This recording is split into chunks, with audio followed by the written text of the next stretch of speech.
Hello, അസ്സലാമലൈക്കും. റംലാസ് കിച്ചണിലേക്ക് നിങ്ങൾക്ക് എല്ലാവർക്കും സ്വാഗതം. എന്തൊക്കെയുണ്ട് വർത്താനം? സുഖമല്ലേ എല്ലാവർക്കും? നമ്മൾക്കും സുഖം തന്നെയാണ് കേട്ടോ. എന്നാൽ ശരി, ഇന്ന് ഞാൻ എന്താണ് നമ്മൾ റംലാസ് കിച്ചണിൽ കൊണ്ടുവന്നിരിക്കുന്നത് പറഞ്ഞാൽ ഒരു അടിപൊളിയായിട്ടുള്ള ചിക്കൻ വരട്ടിയതാണ് കേട്ടോ.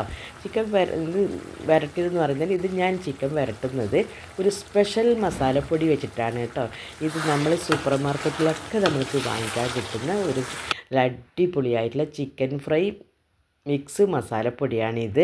ഇത് എങ്ങനെയാണ് ഉണ്ടാക്കുന്നത് നമുക്കൊന്ന് ആദ്യം നോക്കിയാലോ. അതിന് വേണ്ടി 1 കിലോ ചിക്കൻ എടുത്ത് നല്ലതുപോലെ കഴുകിയിട്ടൊക്കെ വെള്ളമൊക്കെ വാർന്നതിന് ശേഷം ഒരു പാത്രത്തിലേക്ക് നമുക്ക് ഇട്ട് കൊടുക്കാം.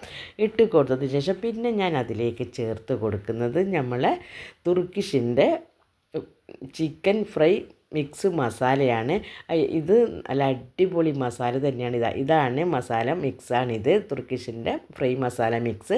ഇത് നമുക്ക് ചിക്കൻ ആകട്ടെ, മീറ്റ് ആകട്ടെ, പ്രോൺസ് ആകട്ടെ, അതേപോലെ കോളിഫ്ലവർ ആവട്ടെ, ഇങ്ങനെ കണ്ട എല്ലാം നമുക്ക് ഫ്രൈ ചെയ്യാനും ഇതാക്കാനൊക്കെ പറ്റുന്ന ഒരു അടിപൊളിയായിട്ടുള്ളൊരു മസാലപ്പൊടിയാണിത്. ഇത് എല്ലാ സൂപ്പർ മാർക്കറ്റിലും ഉണ്ടോയെന്ന് നിങ്ങൾക്കറിയില്ല. പക്ഷേ ഞാനിത് വാങ്ങിച്ചിരിക്കുന്നത് നമ്മളെ പയ്യന്നൂരിലെ ഷോപ്പെക്സ് എന്നാണ് ഞാൻ വാങ്ങിയത്.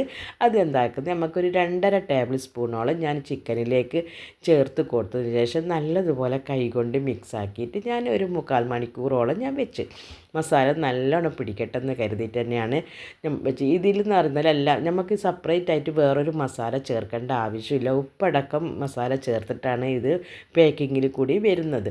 ഇത് അടിപൊളിയാണ്. നല്ല എന്താ പറയുക, നല്ല ടേസ്റ്റുള്ള ഒരു മസാലപ്പൊടിയാണ്. നിങ്ങളെല്ലാവരും ഇത് വാങ്ങിച്ചിട്ട് ഇതിൻ്റെ ടേസ്റ്റ് നിങ്ങളറിയുക, എന്നിട്ട് ഉണ്ടാക്കിയിട്ട് നോക്കാം. നമുക്ക് എളുപ്പത്തിൽ തന്നെ നമുക്ക് കറി ഉണ്ടാക്കാനും ഫ്രൈ ചെയ്യാനും ഒക്കെ പറ്റുന്ന ഒരു മസാലപ്പൊടി തന്നെയാണിത്.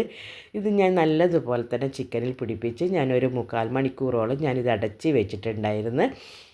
അതിന് ശേഷമാണ് ഞാനിത് കറി ഉണ്ടാക്കുന്നത്. അതിന് വേണ്ടി നമ്മളൊരു പാത്രം എടുത്ത് ഞാൻ അടുപ്പത്ത് വെച്ചിട്ടുണ്ടായിരുന്നു. അത് നല്ലതുപോലെ ചൂടായപ്പോൾ അതിലേക്ക് 2.5 ടേബിൾ സ്പൂൺ നമ്മൾ സാധാരണ വെളിച്ചെണ്ണയാണ് ഞാൻ ഒഴിച്ച് കൊടുക്കുന്നത്. വെളിച്ചെണ്ണ ഒഴിച്ച് കൊടുത്തതിന് ശേഷം പിന്നെ ഞാൻ അതിലേക്ക് ഒരു 3 ചെറിയ ഉള്ളിയാണ് നീളത്തിലരിഞ്ഞിട്ട് അതും ചേർത്ത് കൊടുത്ത് അത് നല്ലതുപോലെ വാട്ടിയിട്ടെടുക്കുക. അധികം കളറ് മാറേണ്ട ആവശ്യമൊന്നുമില്ല, എന്നാലും നല്ല സോഫ്റ്റാണ്. ഉള്ളി കടിക്കുമ്പോൾ കഴിക്കാൻ ടേസ്റ്റ് ഉണ്ടാവില്ല. നല്ലതുപോലെ തന്നെ ഇതൊന്ന് സോഫ്റ്റായിട്ട് വരുമ്പോൾ പിന്നെ ഞാൻ അതിലേക്ക് ചേർത്ത് കൊടുക്കുന്നത് 1 ടേബിൾ സ്പൂണോളം ഇഞ്ചി വെളുത്തുള്ളി പേസ്റ്റാണ്. ഇഞ്ചി വെളുത്തുള്ളി പേസ്റ്റും ചേർത്ത് കൊടുത്തതിന് ശേഷം പിന്നെ നമ്മൾ അതിലേക്ക് ചേർത്ത് കൊടുക്കുന്നത് ഞാനൊരു 3 തക്കാളിയും അതേപോലെ ഒരു 4 പച്ചമുളകും നടുവേ കീറിയതാണ്. അതും ചേർത്ത് കൊടുത്തതിന് ശേഷം നല്ലതുപോലെ ഇതൊന്ന് ഇളക്കി കൊടുക്കാം. അതിനുശേഷം ഇതിൽ നമ്മൾ ഉപ്പിടണ്ട, കാരണം ഉപ്പ് നമ്മൾ ഓൾറെഡി മസാലപ്പൊടിയിൽ ഉപ്പുണ്ട്. എന്നാലും നമുക്ക് ആവശ്യത്തിനുള്ള കുറച്ച് ഉപ്പ് ഇതിലേക്ക് ഇട്ട് കൊടുക്കണം. അത് നമുക്ക് കുറച്ച് കഴിഞ്ഞിട്ട് നമുക്ക് ഇട്ട് കൊടുക്കാം. ഈ തക്കാളി ഉള്ളിയും അതേപോലെ തന്നെ പച്ചമുളകൊക്കെ നല്ലതുപോലെ സോഫ്റ്റായിട്ടൊക്കെ വരട്ടെ. അതിലേക്ക് ഞാൻ ഒരു 2 തണ്ട് കറിവേപ്പിലയും കൂടി ചേർത്ത് കൊടുക്കുന്നുണ്ട്. കറിവേപ്പിലയും ചേർത്ത് കൊടുത്തതിന് ശേഷം നല്ലതുപോലെ ഇതൊന്ന് വാട്ടിയിട്ടെടുക്കാം. നല്ലതുപോലെ തന്നെ വാട്ടിയതിന് ശേഷം പിന്നെ ഞാൻ അതിലേക്ക് ആവശ്യത്തിനുള്ള കുറച്ച് ഉപ്പിട്ട് കൊടുക്കുന്നുണ്ട്. നമ്മൾ ഉപ്പ് ഇടുമ്പോൾ നമുക്ക് ശ്രദ്ധിച്ചിട്ടെല്ലാം വേണം ഉപ്പിട്ട് കൊടുക്കാൻ. ഞാൻ ഉപ്പിട്ട് കൊടുത്തതിന് ശേഷം നല്ലതുപോലെ വീണ്ടും ഒന്ന് ഇളക്കി കൊടുത്തതിന് ശേഷം പിന്നെ നമ്മൾ അതിലേക്ക് ചേർത്ത് കൊടുക്കുന്നത് നമ്മൾ നേരത്തെ മസാല മിക്സ് പുരട്ടി വെച്ച നമ്മൾ ചിക്കനാണ്. നമ്മൾ ചിക്കനും ചേർത്ത് കൊടുത്തതിന് ശേഷം നല്ലതുപോലെ തന്നെ ഇതൊന്ന് ഇളക്കി കൊടുക്കുക. ചിക്കനും നല്ലതുപോലെ തന്നെ സോഫ്റ്റായിട്ടൊക്കെ വന്നിട്ടുണ്ട്. നല്ലതുപോലെ തന്നെ മസാല ഒക്കെ പിടിച്ചിട്ടുണ്ട്. ഒരു 3/4 മണിക്കൂറൊക്കെ കഴിഞ്ഞിട്ടുണ്ട് കേട്ടോ. ഞാൻ ഇതൊന്ന് ഉണ്ടാക്കാൻ വേണ്ടി നല്ലതുപോലെ തന്നെ ഇതൊന്ന് ഇളക്കിയിട്ടൊക്കെ കൊടുക്കാം. ഇളക്കി കൊടുത്തതിന് ശേഷം ഇതിലേക്ക് ഒട്ടും തന്നെ ഞാൻ വെള്ളം ചേർത്ത് കൊടുക്കുന്നില്ല.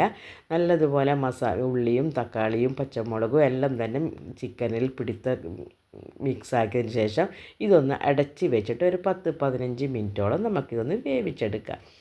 ഞാനൊരു 15 മിനിറ്റൊക്കെ കഴിഞ്ഞപ്പോഴാണ് ഞാൻ നോക്കിയത്, നമ്മൾ ചിക്കനൊക്കെ നല്ല സോഫ്റ്റായി വെന്തിട്ട് വരുന്നുണ്ട്. ഇനി നല്ലതുപോലെ തന്നെ ഇതൊന്ന് ഇളക്കിയിട്ട് കൊടുത്തതിന് ശേഷം നമുക്ക് വീണ്ടും ഒരു 5-6 മിനിറ്റോളം ഒരു 10 മിനിറ്റോ തന്നെ ഞാൻ വീണ്ടും നല്ലതുപോലെ വേവിച്ചെടുക്കാൻ വേണ്ടി വീണ്ടും ഞാൻ അടച്ച് വെച്ചിട്ടുണ്ട്. നമ്മൾ ചിക്കനൊക്കെ നല്ലതുപോലെ തന്നെ വെന്തിട്ടൊക്കെ വന്നിട്ടുള്ള സിമ്പിളാണ്, ഈസി ആയിട്ട് ചെയ്യാൻ പറ്റുന്ന ഒരിതാണ്. ഇതിൽ വേറൊരു മുളകിൻ്റെ ആവശ്യമില്ല. എന്നാലും ഞാൻ ഇതിൽ ലാസ്റ്റായിട്ട് ഞാൻ ഒരു 3/4 ടീസ്പൂണോളം കുരുമുളക് പൊടിയും പിന്നെ അതിലേക്ക് ഉപ്പ് നോക്കിയപ്പോൾ കുറച്ച് ഉപ്പ് കുറവുണ്ടായിരുന്നു. അതിലൂടെ ഒരു 1/4 ടീസ്പൂണോളം ഞാൻ ഉപ്പും ചേർത്ത് കൊടുത്തിട്ടുണ്ട്.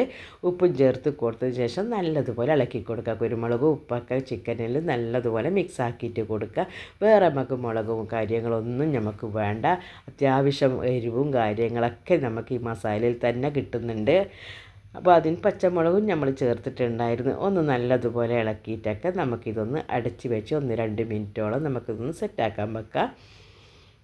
നമ്മൾ ചിക്കനൊക്കെ നല്ലതുപോലെ കറിയൊക്കെ ആയിട്ട് വന്നിട്ടുണ്ട്. അതിലേക്ക് ഒരു പിടിയോളം കറിവേപ്പിലയും ചേർത്ത് കൊടുക്കുക. നിങ്ങൾക്കെല്ലാവർക്കും ഈ തുർക്കിഷ് മിക്സിഡ് മസാലൻ്റെ പൊടി ചേർത്തിട്ടുള്ള ചിക്കൻ നിങ്ങൾക്ക് ഇഷ്ടപ്പെട്ടിട്ടുണ്ടെങ്കിൽ നിങ്ങളെല്ലാവരും ഇതൊന്ന് വാങ്ങിയിട്ട് നോക്കാം. വാങ്ങിച്ചതിന് ശേഷം നിങ്ങൾ അഭിപ്രായം പറയുക. നിങ്ങളെ അഭിപ്രായം വേണം, അതേപോലെ സപ്പോർട്ടും വേണം. എന്നെങ്കിലും മാത്രമേ എനിക്ക് മുമ്പോട്ടേക്ക് പോകാൻ പറ്റൂ. അതുപോലെ സബ്സ്ക്രൈബ് ചെയ്യാണ്ട് വീഡിയോ കാണുന്നവർ സബ്സ്ക്രൈബ് ചെയ്തിട്ടൊക്കെ വീഡിയോ കാണാൻ വേണ്ടി നോക്കാം. ഞാൻ വീണ്ടും നല്ലൊരു വീഡിയോ ആയിട്ട് ഇനിയും വരും കേട്ടോ. ഇതെല്ലാവരും കാരണം നെയ്ച്ചോറും അതേപോലെ തന്നെ പത്തിരി, ദോശ, ചപ്പാത്തി എന്തിനു വേണ്ടിയും കൂട്ടി കഴിക്കാൻ പറ്റുന്ന ഒരു അടിപൊളി കറി തന്നെയാണ്. അധികം കറിയില്ല, അധികം പിന്നെ ടൈറ്റും അല്ലാത്ത രൂപത്തിലാണ് ഞാനിത് ഉണ്ടാക്കിയത്. ഇനിയും കാണാമെന്നുള്ള പ്രതീക്ഷയോടുകൂടി അസ്സലാമലൈക്കും. Thank you.